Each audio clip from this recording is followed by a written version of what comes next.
about 2/3 of that African community has now moved out of Gwangju and essentially fled. The reason they're moving out is because they're being systematically targeted by the Gwangju government. They're being evicted from their homes. They're not allowed to go into restaurants. They're not allowed to, go into hotels or grocery stores. The only way they're able to eat now is through donations. So you've got the Nigerian embassy. There's lots of footage online now of the Nigerian embassy delivering food parcels to Africans who are living on the streets of Gwangju. Given the increasing distrust of the WHO, what steps should the WHO take to regain legitimacy? In practice, how could the US and other nations actually force the Chinese regime to pay damages for its cover-up and handling of the CCP virus or coronavirus? How is the Chinese regime becoming more belligerent in Asia and in the South China Sea? And why has there been a recent rise in racism and government discrimination against foreigners, especially blacks, in China? In this episode, we sit down with Dr. Anders Corr, publisher of the Journal of Political Risk and founder of Corr Analytics, which provides strategic analyses of international politics. This is American Thought Leaders, and I'm Jan Jekielek. Dr. Anders Corr, such a pleasure to have you on American Thought Leaders.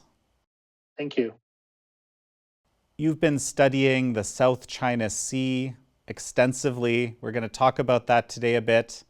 You've also been talking a lot about influence, Chinese Communist Party influence in the West and in the US and so forth. And we're definitely going to touch on that. And what better way than the recent defunding of the WHO that we heard from the president recently, pending an investigation. What are you seeing here? Well, the WHO, should be positioned to be an early warning system for the whole world for big pandemic outbreaks like we've seen with COVID-19. But they really failed. In November and December, the doctors in China were seeing evidence of human-human transmission as early as December 8th. Before that was the first case that they came across. But because of internal politics in China, whether that was Beijing or local Wuhan Communist Party officials, they were really stifling the doctors' ability to speak out. It's the WHO's responsibility to know that politics comes into play with these outbreaks, and politicians try sometimes, frequently, like with SARS, to stifle doctors. Now, the WHO didn't do that. The doctors' voices were stifled by the Communist Party, and it wasn't until December 31st that Taiwan started getting in touch with people, including the CDC, the US CDC. At that point, China was, in a sense, forced to reveal this information and go public, but they still claimed that there was no human-to-human transmission.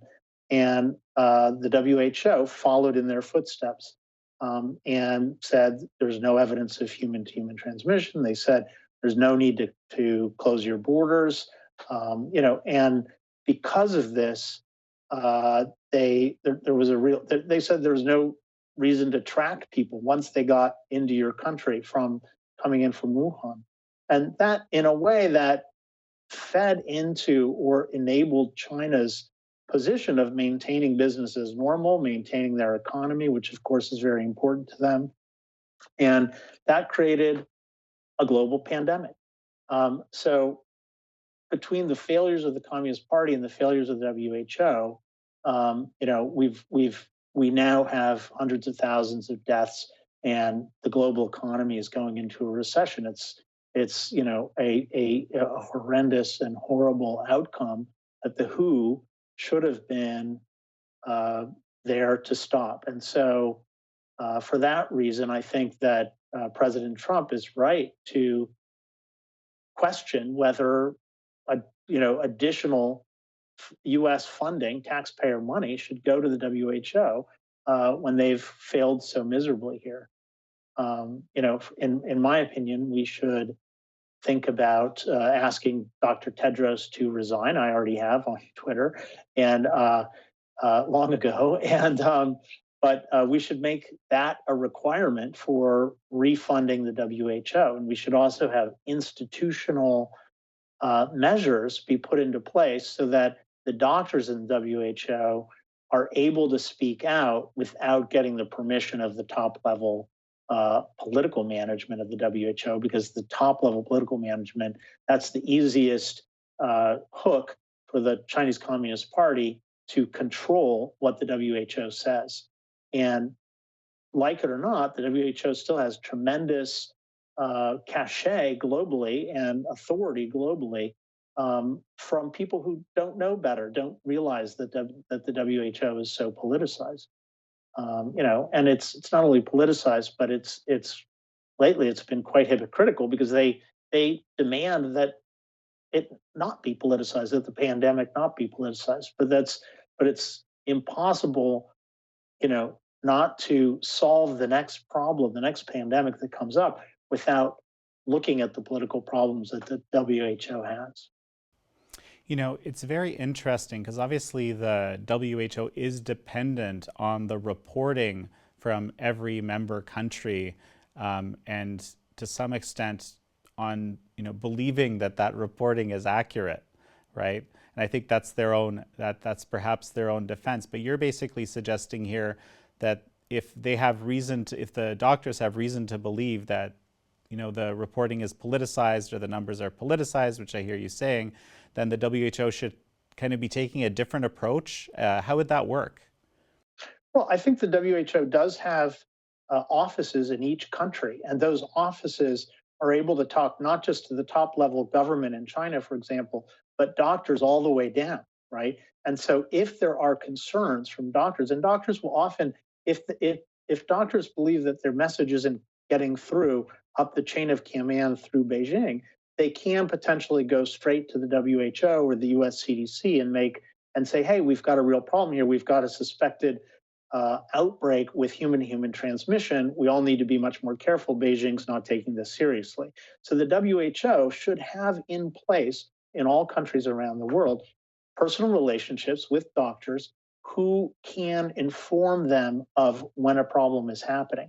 And actually, we saw this happening where you had doctors in China, in Wuhan, informing the CDC of a problem, or doctors in Taiwan informing the CDC of the problem, not through their normal chain of command. They're just informing them directly. And it's those personal relationships with doctors around the world that the WHO should have their own epidemiological surveillance system where they're looking for clues of an outbreak or an epidemic that aren't being reported through the authorities. It seems like such an astounding thing that, we have evidence that there was knowledge of human to human transmission, well before this, the WHO reported, based on the Chinese information, that there wasn't. I think it was January 14th, just off the top of my head. This arguably was a major point that led to the pandemic, as you described, but it can be hard for the typical person to understand how it would be possible that an organization that is, tasked with this, kind of protecting the global health would fail like this. Like what does China have on the WHO? Yeah, I mean, I think, again, so that in December 8th, there was evidence or suspicions in China of human-human transmission. That information got quashed. Additional evidence happened with, later on, there was transmission to medical workers in China. All of that information got quashed by the Chinese Communist Party, who is incentivized to have a message for the world that, hey, there's no problem here. Let's keep doing business. I mean, with the US alone, you've got $600 trillion, prior to the tariffs, you have $600 trillion of business every year, exports and imports with the United States alone. That's not, but China's the world's biggest importer exporter globally. So they have, the fact that there could be an outbreak or even worse, an epidemic in China is information they don't want the world to have because that would start shutting down borders, start closing off imports and exports. So they're incentivized to keep this information from the world. So they in turn then put pressure on people like Dr. Tedros at the WHO not to reveal this information or play down the threat to human health worldwide. Dr. Tedros, we don't know exactly with Dr. Tedros what the issue is. Why it was that he seemed to take a pro-China position, even though he was being informed of information that he should have taken a pro-global health position, which is his job. So to get at that, you really have to start investigating him personally, his relationship with China personally, and it could be anything. I mean, people, top leaders are.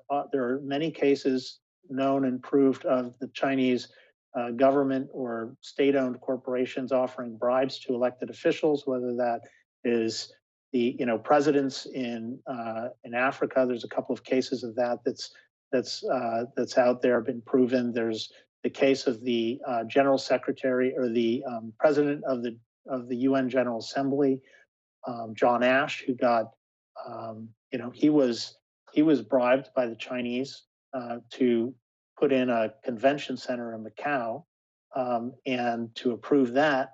And then I think what happened was when he turned witness for the U.S. government, he mysteriously died. He died under a barbell in his apartment in New York. And the official story is it's suffocation. It's an accident, but I mean, how likely is that right before he's supposed to go and testify against the Chinese that he randomly dies under a barbell? I think it's quite unlikely, and you see a lot of these instances where you have the carrot and the stick. The stick of people, high level Chinese communist officials who suddenly die of a heart attack or fall off a cliff and die or something, and then other instances where people are making a lot of money and are proven to be bribed. So it's possible that Dr. Tedros fears for his life. It's possible that he is looking on at the carrot of lots of money after he leaves office or even while he's in office. We don't know until we see more investigation, but we know the methods of the Chinese Communist Party are very clear. They play dirty, and they're out to expand their economy and their military and their global control, and also the control that they have over the local population. Because their top goal is to stay in power. That's what they want to do, and they want to expand their power. And part of the way they stay in power is by expanding their power globally, because I guess they think that's what their population responds to.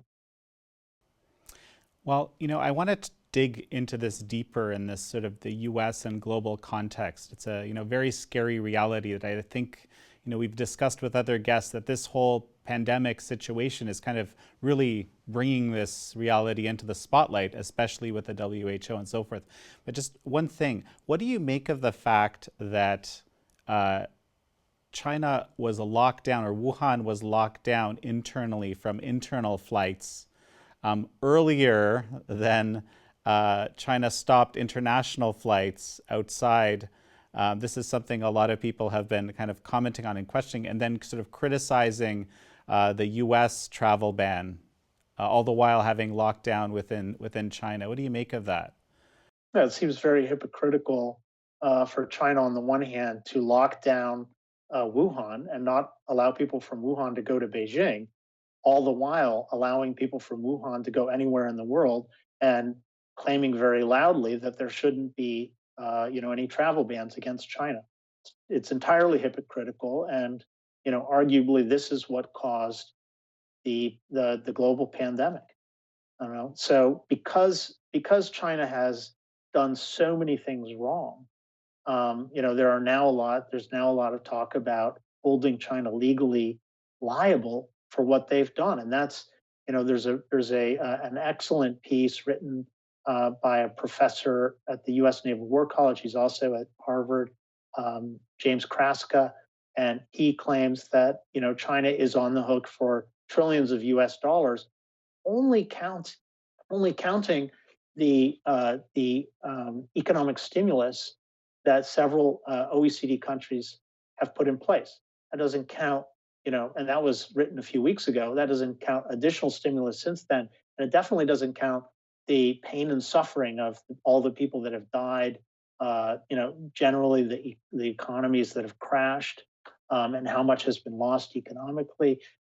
So China is really on the hook economically. And not only are they on the hook economically, but they have a lot of assets around the world that can be attached by countries, whether that's debt owed to China, by Pakistan or Sri Lanka or Ethiopia or any of these many countries, or the United States, who've got over $1 trillion of debt, to China. And it's certainly the damages to the U.S.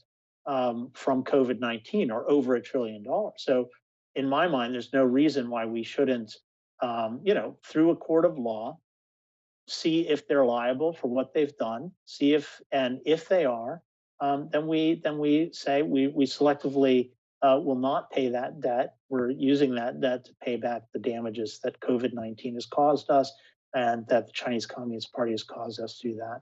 And then, in addition to all that debt, of course, there's many assets in the United States that are owned by China. For example, big hotel chains, lots of companies, technology companies. There's an aircraft company in Minnesota called Cirrus that I've looked into that is owned by China, or state-owned enterprises. So all of these can be attached, I think, to pay for what China has done. Not only that, but until China pays for what it's done, we can legally take any measure that's necessary, short of violent or war thing. But we can do things like refuse to allow Chinese diplomats to go to the UN. We have a legal right to take measures such as that against China until they fully recompense us for the damages they've done. So there's to your point, there's a number of lawsuits here in the U.S. I think two now by the Berman Law Group. We've interviewed them somewhat recently about one of those lawsuits, and I think there's been a referral to the ICC even, from what I've heard. So I think there's a lot of people thinking along these lines in the very sort of pragmatic terms. There's kind of two vantage points I'm thinking about here. One is sort of influence in the U.S., and one is international influence. But let's talk about this, because this is kind of top of mind here for me. You recently wrote a piece about related to this Asia Society sponsored letter promoting that China and the U.S. has to cooperate in order to work things out with respect to the coronavirus, or CCP virus as we call it, pandemic. And you're taking the position of no cooperation. The other side saying, well, we need some cooperation, whatever has happened. Why are you taking the position of no cooperation?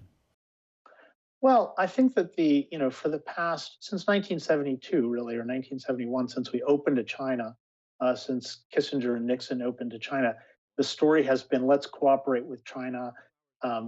Let's do business with China. In that process, they're going to democratize. They're going to become, more reasonable. They're going to become more transparent. Things are going to be better. But what we've seen is that through the process of cooperation, they have grown their economy massively.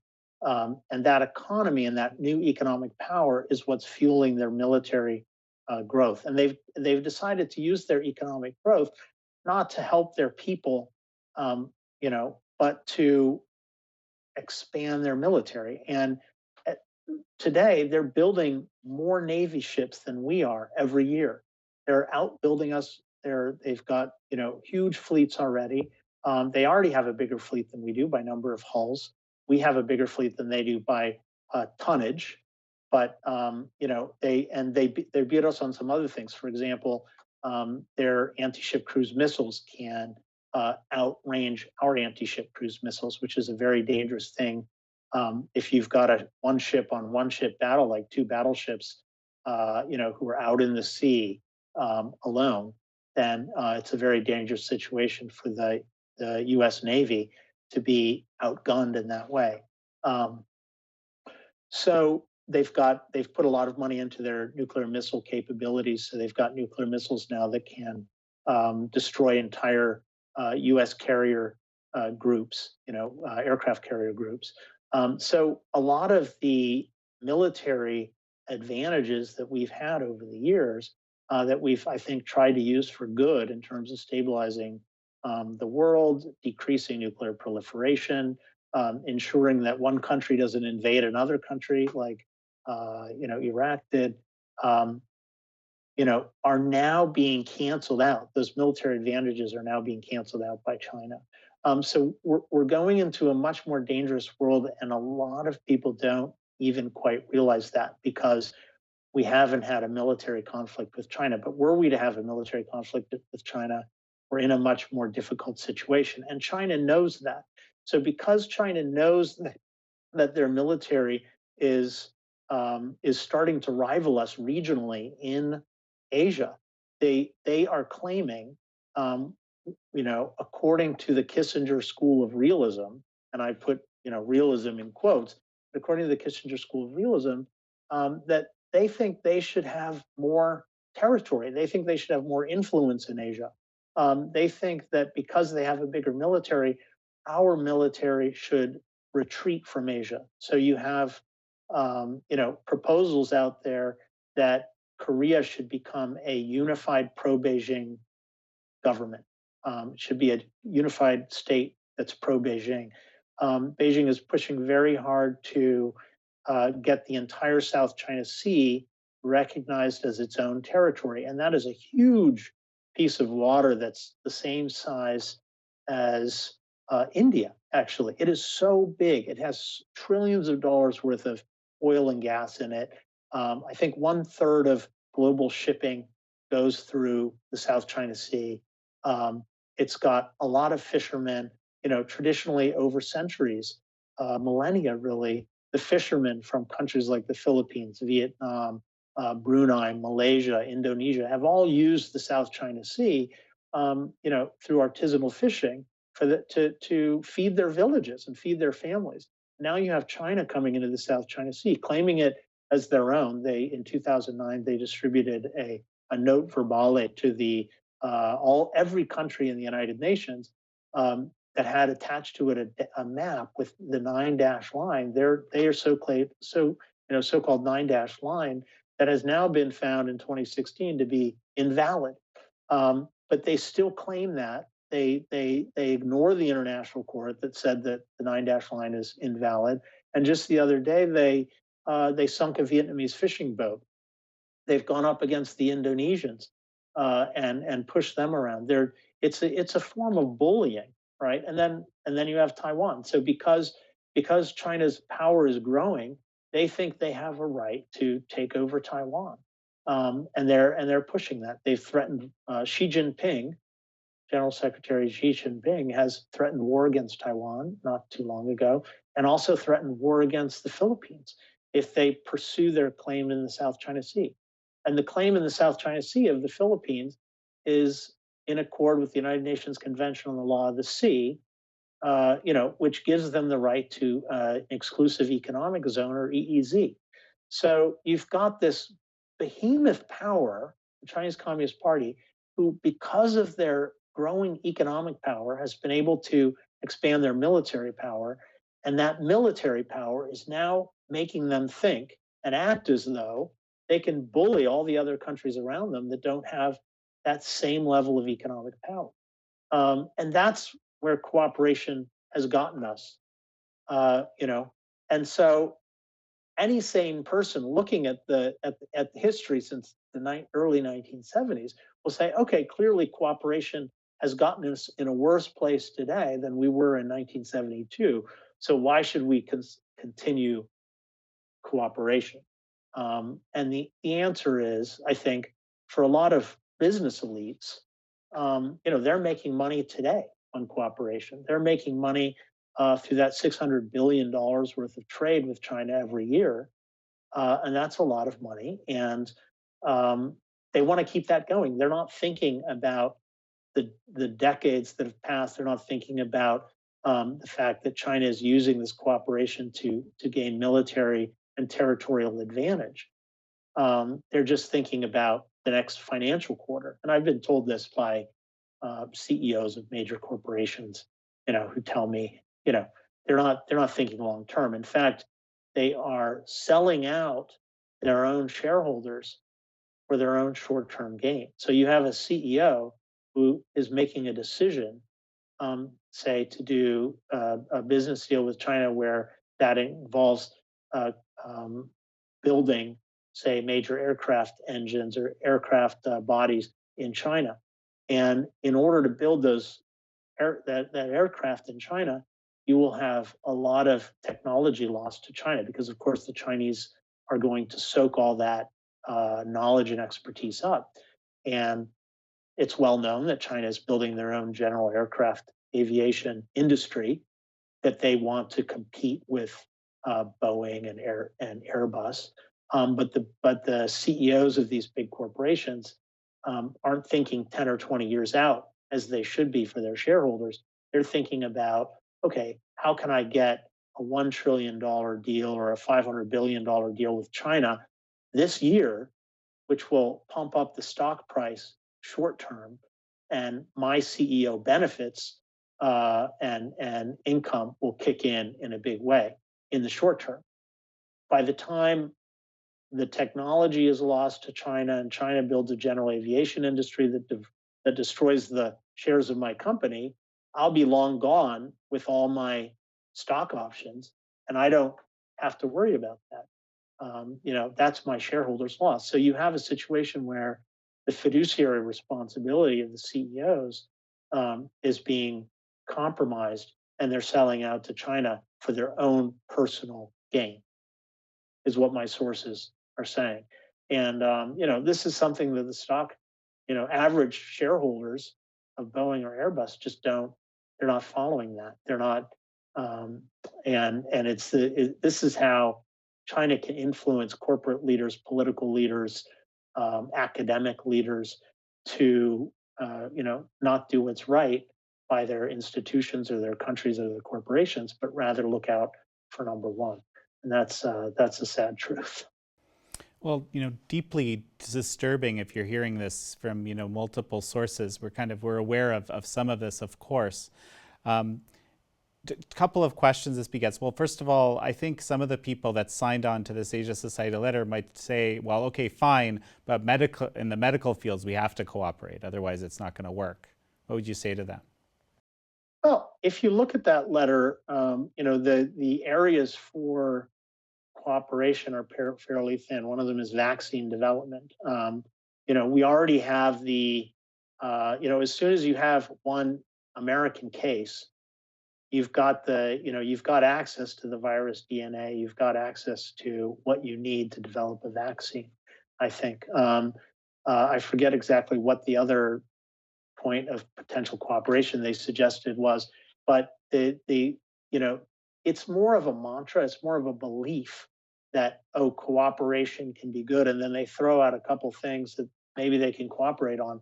But we've seen that China has failed to cooperate on the most fundamental way that they should have and could have, which was to alert the world in a very timely manner back on December 8th, when the very first suspicion of human-human transmission came out, that there could be a big problem. If they had done that, if they had even only been honest with themselves that this human-human transmission was happening, they probably could have, through contract tracing, they could have, contained the outbreak to Wuhan, but they didn't do that. They weren't being honest with themselves, probably. Wuhan Chinese Communist Party members probably didn't want to make Beijing upset, so didn't let any of that information out. And then, as Beijing figured out, Beijing didn't want to make the world upset, so they also didn't let the information out. And also, I mean, you know, it's a very unfortunate situation that they did not alert the WHO, the CDC, the world to this great grave danger, and instead tried to just let it take its course. And that's exactly what it did. And now we've got hundreds of thousands dead, and the economies are crashing.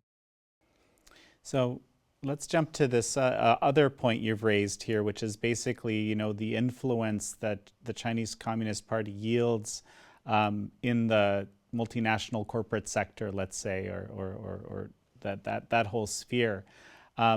There's been a lot of talk of, one way to describe it is decoupling, but basically sort of moving industries, especially key industries like medicine and the precursors to medical products and things like that, reshoring them back to the U.S., getting rid of some of this economic dependence, interdependence, which is, a national security risk, according to some anyway. What are your thoughts? I completely agree. I think that decoupling is a very good idea. There's two reasons. One, when we decouple with China, we avoid giving them more economic power. We cut off their source of strength, which is their trade with all of the world's economies. So if we can do that, especially if we can do that in a joint fashion with the EU, Japan, South Korea, Australia, other countries on which China depends, we can really pressure China to improve its human rights, to stop making territorial claims to all of the countries around it, to let the water flow through the Mekong again. We didn't even mention that, but they're shutting off water to the Mekong, which affects a bunch of countries in Southeast Asia.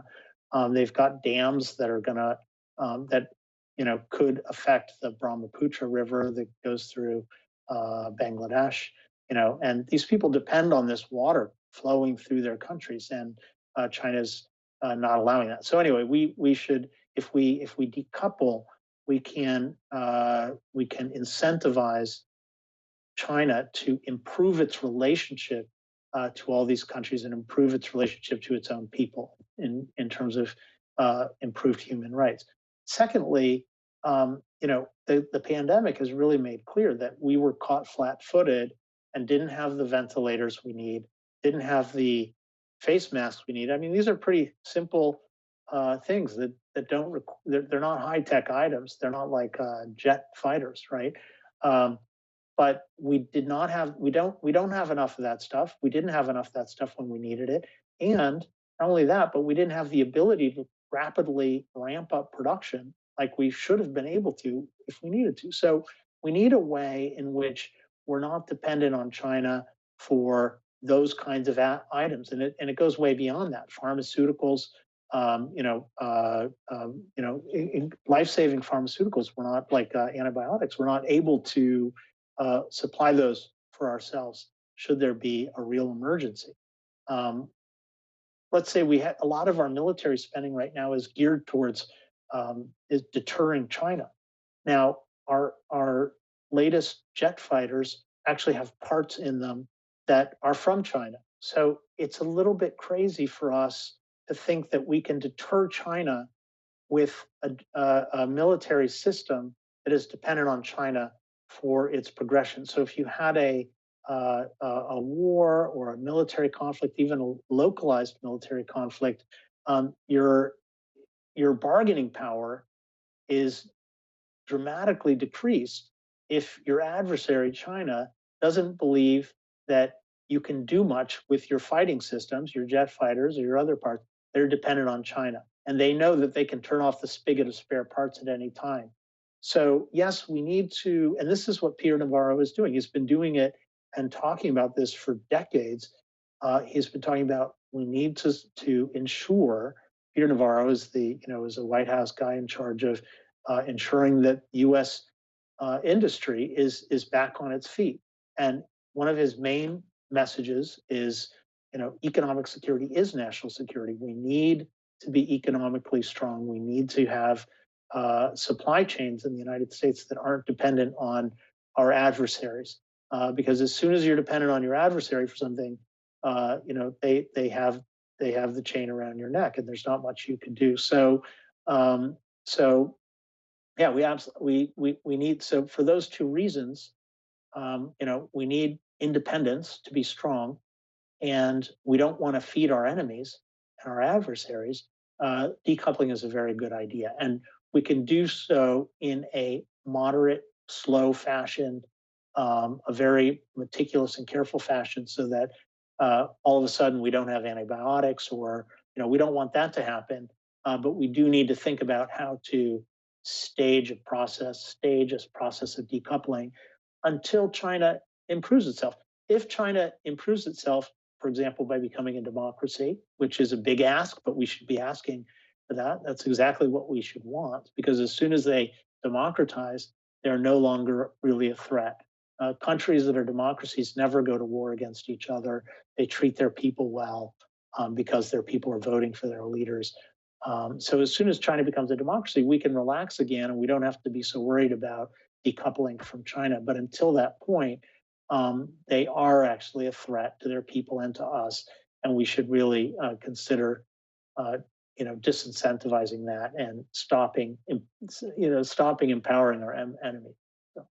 So, Anders, we could talk for hours about the terrible ways in which the Chinese Communist Party treats the people that under its control, basically.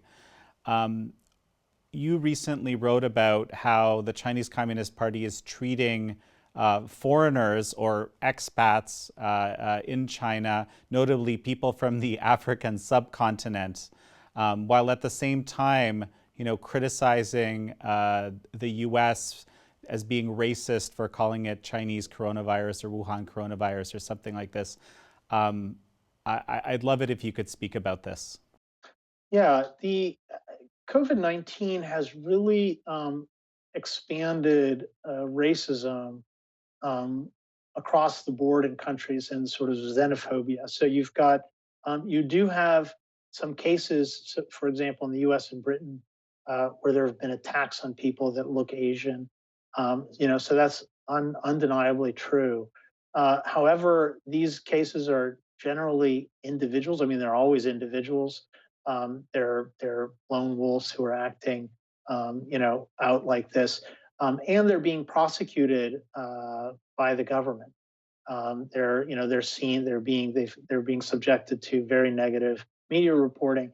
However, in China, the same kind of xenophobia or racism is being played out at the institutional governmental level. So you have, for example, in Guangzhou, which is close to Shenzhen and Hong Kong. It's a manufacturing hub.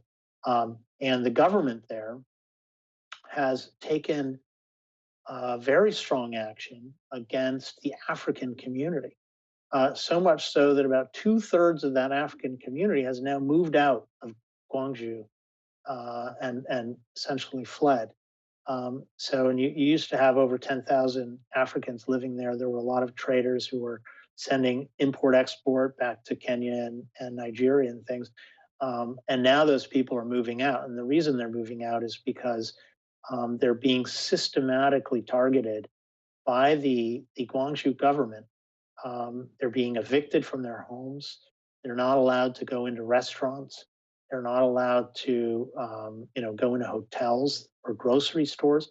The only way they're able to eat now is through donations. So you've got the Nigerian embassy. There's lots of footage online now of the Nigerian embassy delivering food parcels to Africans who are living on the streets of Guangzhou. And so it's a very sad situation. Even McDonald's in Guangzhou had a statement that basically said, "Sorry, we can't feed you. Please report to the police and for medical isolation." So, and these are against all people that look African, right? So African Americans have been caught up in this.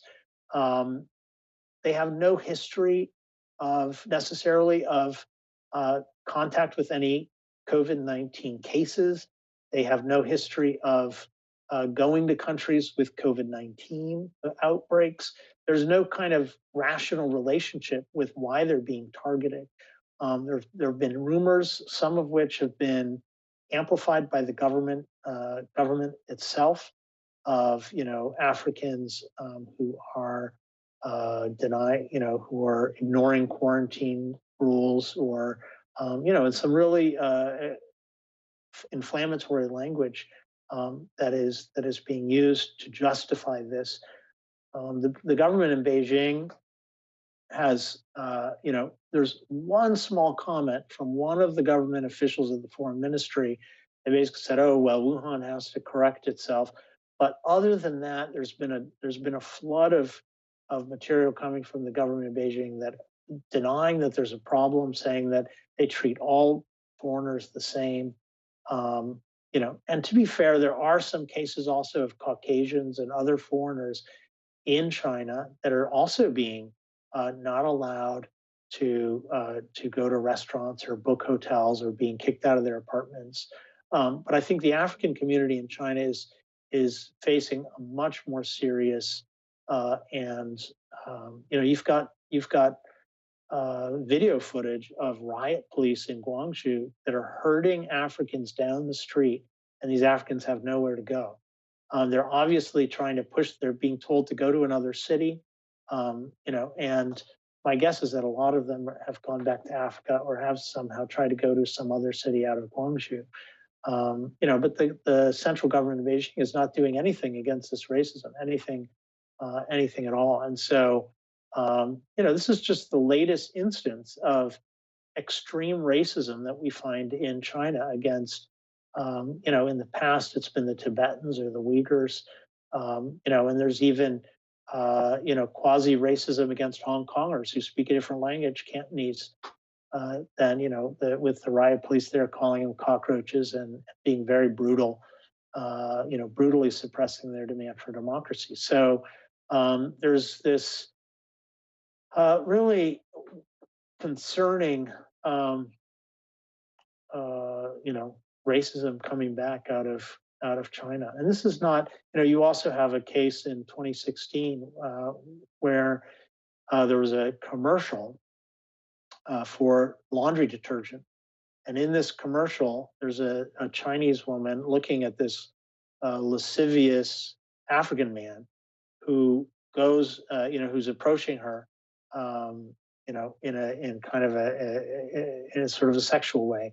And she puts the laundry detergent in his mouth, stuffs him into the laundry machine, and there's muffled screams as he goes through a cycle. And then she opens up the laundry machine, and out comes this quote unquote clean Chinese man.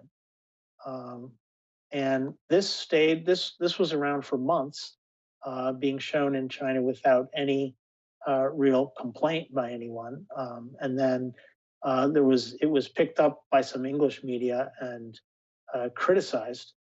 And then it got some coverage in The Guardian and other places, and it was it was extremely criticized. But there's plenty of cultural racism against Africans that goes quite far back, and most recently with the COVID-19, you also have a cartoon that recently showed Africans, and a Chinese cartoon that showed Africans and white Caucasians being stuffed into garbage cans, as a way to somehow combat COVID-19 by Chinese workers in pandemic, white Tyvek suit type things with goggles and face masks. And it's just there's racism there, and it's not being taken very seriously by the Chinese government. Of course, the Chinese government itself is almost entirely of the Han ethnicity, and I personally believe that ethnicity and race is a construction. but it's made for political purposes. It's created for political purposes. But all of the top government officials have always been Han. There's never been a leader of China that's been anything but Han, and so racism is a deeply held thing in that culture, and we're seeing it kind of come out, including against Caucasians now, as China and the Chinese population believes that they're better, than the West at combating the pandemic because of their authoritarian system. It's also fueling racism and xenophobia in the country. Well, I mean, it's almost like, by the way, this laundromat commercial, somehow I missed this.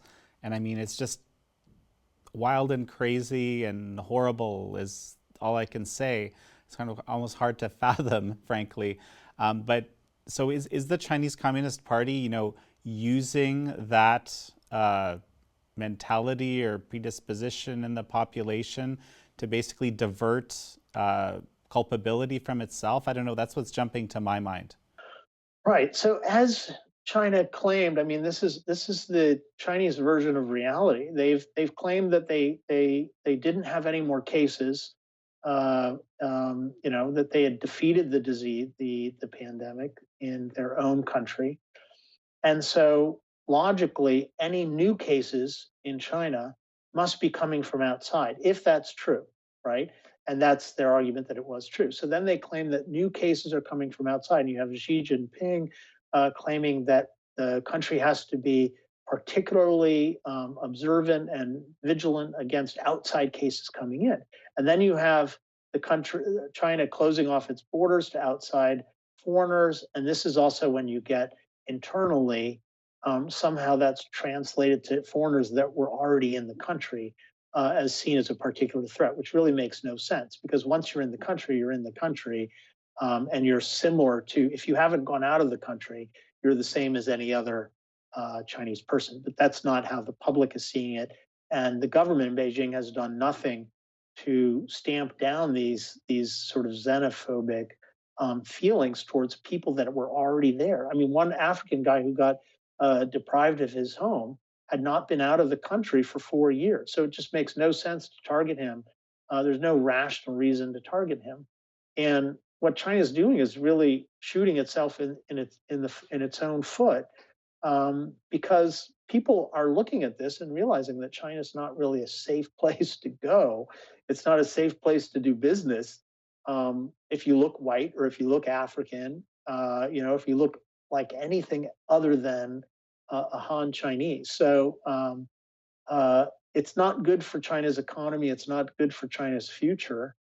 And people, I would hope, figure that out and sometime change out the Chinese Communist Party and Xi Jinping at the top. Otherwise, their economy is not going to go well for long, because people are starting to react against what they're doing.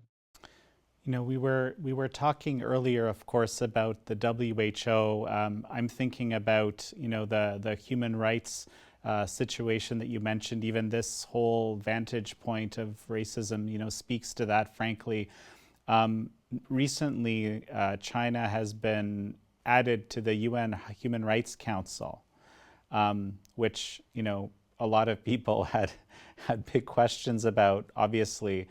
And again, this speaks to the level of influence in international organizations. But now China is going to be in a position to basically help pick the special rapporteur on torture, the special rapporteur on involuntary disappearance, these roles which to my eye were some of the most valuable mechanisms of the UN Human Rights Council. It seems like it's not just the WHO that the Chinese Communist Party has influence over. There's numerous organizations, and now we're even seeing the Human Rights Council potentially being compromised. What are your thoughts? China has had outsized influence in all of the UN organizations for far too long. And how exactly they're doing this is a little bit of a mystery, given that their donations are not high, and also their practices are horrible. So, it's obvious, patently obvious to everyone as soon as they see that China's on the UN Human Rights Council that there's a big problem. Part of the problem is that the U.S. under Trump, and I'm going to say that it was a mistake for the U.S. to leave the UN Human Rights Council. We shouldn't have done that. There's a big difference between physically absenting your representative from the UN Human Rights Council and say defunding something.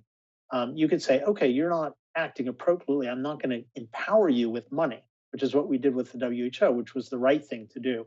But with the UN Human Rights Council, instead of doing that, we removed our representative. And that leaves a power vacuum that can be filled by China and China's allies. And that's exactly what's happened. So, we need to figure out a way to take back control of the Human Rights Council. And it's not just us, it's people who believe in human rights. We want countries like Britain or Germany or Japan or Taiwan.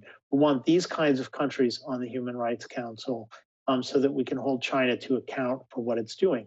As long as China's in charge and China's allies are in charge, also all of whom, many of whom are egregious human rights abusers, you're going to see the exact opposite. That Human Rights Council is going to be deployed against the United States, against other countries that are trying to hold the world, the security system together. So you'll have, I have no doubt that there will be new cases brought up at that council about Iraq and about Afghanistan and anything that's going to make the U.S. look bad. And we have had our problems, and we've done some things that aren't the right thing to do, and we should be held to account by that. But the problem is that China will use the Human Rights Council to unfairly target only us and never talk about what's going on in China. And already because of the rules of the UN Human Rights Council, the advantage that states have over nonprofit organizations that are really committed to human rights. These nonprofit organizations, their voices are cut out. They're not allowed in the room. You've got constant interruptions when they try to bring up human rights issues. So the system needs to be fixed. And the way I see it is one way to fix it is to deny China access to the UN grounds in New York City. And the US government could do that just by not letting their diplomats across the border. We can just say, hey, we don't think that you guys are upholding the principles of the United Nations as established in the Atlantic Charter of 1941, as established in the UN Universal Human Rights Declaration of 1948. You clearly are not following the spirit of the UN, which is, as an organization to stop territorial expansionism, which is what China is doing in the South China Sea, the East China Sea, against Taiwan. They're not following these basic principles that the UN was founded to establish and promote globally.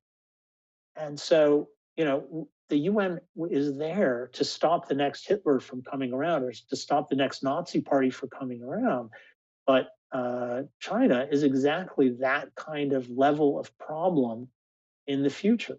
It's a country that's acting like Nazi Germany in the 1930s, but it's a country that also has a stranglehold on the UN. They have the votes in the UN General Assembly. They can veto anything that happens in front of the UN Security Council, and they're taking over organizations through their influence. However they're doing that needs more investigation, but through their influence, and I would argue it's probably bribes and threats, they're taking over organizations like the World Health Organization, the UN Human Rights Council, and the General Assembly president. So, this needs to be fixed, and I don't see how you're going to easily fix it as long as China has a seat on the UN Security Council. And the only way to really get rid of it from there is to bar its representatives. And of course, that would create a huge diplomatic crisis.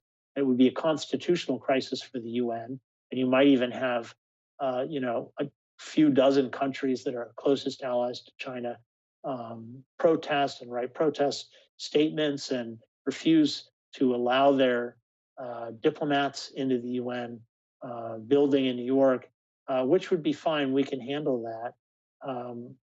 But it's, as it stands now, the UN is arguably doing more damage than good because it is being overly influenced by China. And people think that we have a system in place, a sort of a system of global governance in place that can help the world. But actually what's happening is China is using their influence and power at that institution to guide it towards further empowering China.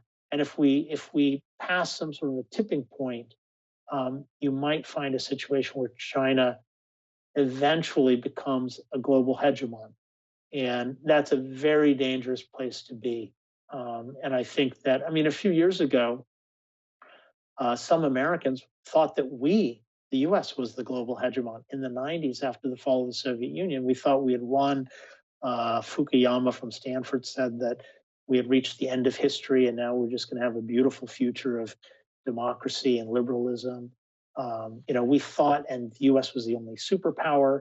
That lasted about 10 years. And then in 2008, after the financial crash, China really decided that it wanted to compete with the US for global influence. And it's doing so very, very effectively to the point where, the future of democracy and liberalism is under threat. So for this reason, I think we need to take this stronger and more principled stance with more backbone to try to deny China access to international organizations and also to, build up our own independence from China. Any final words before we finish up? Thank you very much. It's been a real pleasure to talk to you, and I've found the show enlightening, and your discourse has been really great, so I appreciate it. So wonderful to have you on American Thought Leaders. Thank you.